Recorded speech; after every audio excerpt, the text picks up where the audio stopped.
Comment être mis en avant par ta marketplace? Vous êtes de plus en plus nombreux e-vendeurs à se tourner vers une place de marché pour écouler ses produits. Et pour cause, en 2019, 70% des Français vont visiter au moins une fois par mois une place de marché qui a et qui aura toujours une exposition bien supérieure à celle que tu peux espérer si tu montes ta propre boutique. Mais attention, pas tous les e-vendeurs ne réussissent à se positionner dans les premiers résultats des places de marché. Et c'est ce que je vais essayer de t'expliquer dans cette vidéo, comment faire pour atteindre ce but. Mais avant cela, tu vois le petit bouton s'abonner, s'abonner à la chaîne. Alors ce bouton est fait pour toi. Si le sujet de cette vidéo t'intéresse, tous les autres sujets de toutes nos autres vidéos vont aussi beaucoup te plaire. Donc abonne-toi à la chaîne, like la chaîne, partage la vidéo, mets des pouces. Si tu veux te tenir informé de tout ce qui se fait de mieux dans le e-commerce et dans le marketing digital, c'est ici que ça se passe. Première étape, on va essayer de comprendre qu'est-ce qu'une marketplace, une place de marché. Une place de marché est un peu l'équivalent d'un centre commercial. Un centre commercial, il y a différentes boutiques, différents exposants, et les gens viennent au centre commercial généralement pour le centre commercial et non pas pour les vendeurs en eux-mêmes. Et ensuite, une fois qu'ils sont dans le centre commercial, ils vont acheter chez différents commerçants. Eh bien, c'est un peu pareil dans une place de marché. Tu en connais évidemment certains. eBay est une place de marché, Amazon est une place de marché, mais aussi Alibaba, AliExpress. Mais encore, c'est discount. Et si par exemple tu es dans le service, Fiverr, 5 euros, etc., etc., j'en passe, il y en a énormément pour du textile, pour du neuf, pour du reconditionné, pour du deuxième main, enfin il y en a pour tous les goûts et on peut se positionner suivant la marchandise que l'on a à proposer dans l'une ou l'autre ou plusieurs de ces places de marché, en anglais marketplace. Mais alors comment faire pour être mis en avant par la marketplace? Il faut savoir qu'une place de marché va souvent utiliser deux leviers pour choisir le positionnement de tes annonces. Le premier, c'est ce que l'on va appeler le référencement naturel.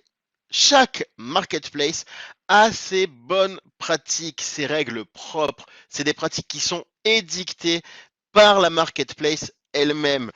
En général, on retrouve cela dans leurs termes et conditions ou encore dans les newsletters qu'ils font sortir. Et puisque l'image de la place de marché est en jeu lorsqu'un vendeur met en vente un article sur la marketplace aime ou n'aime pas certaines choses. Tout dépend de quelle est cette place de marché. Pour te citer des exemples, par exemple, Amazon va préférer mettre en avant des vendeurs qui ont stocké leur stock dans les entrepôts d'Amazon plutôt que des dropshippers. Chez eBay, c'est beaucoup moins primordial. En revanche, ça ne veut pas dire qu'il est plus laxiste. Il a d'autres critères, comme par exemple le nombre des images que l'on va utiliser pour le descriptif de son produit, ou encore les titres que l'on va choisir, ou le descriptif produit en lui-même, les mots-clés que l'on va utiliser, etc., etc.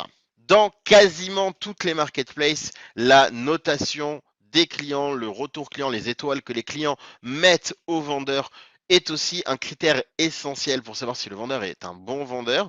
Plus le vendeur vendra, plus il sera bien noté, plus la marketplace le privilégiera. C'est important donc d'être un vendeur qualité.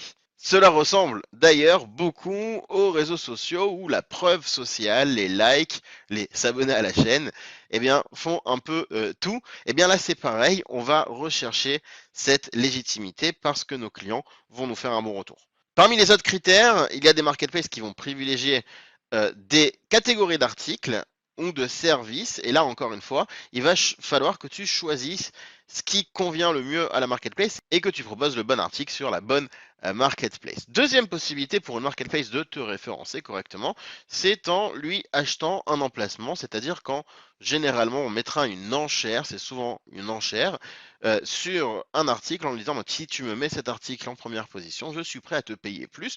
Et là, chacune aussi de ces marketplaces ont leurs règles propres pour avoir des emplacements et suivant les emplacements, il y a différents critères et tarifs et c'est possible dans toutes les marketplaces.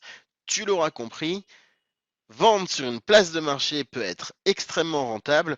En revanche, ça doit répondre à des règles que l'on doit connaître et maîtriser. Chez e-commerce Academy, on maîtrise toutes ces techniques, toutes ces règles, toutes ces bonnes pratiques que chaque marketplace veut pour ses exposants et évidemment, on les divulgue largement et en détail dans nos formations. Donc, je t'encourage, si c'est là-dessus que tu veux t'orienter, à parcourir le catalogue de nos formations sur les marketplaces que je mettrai dans la description de cette vidéo.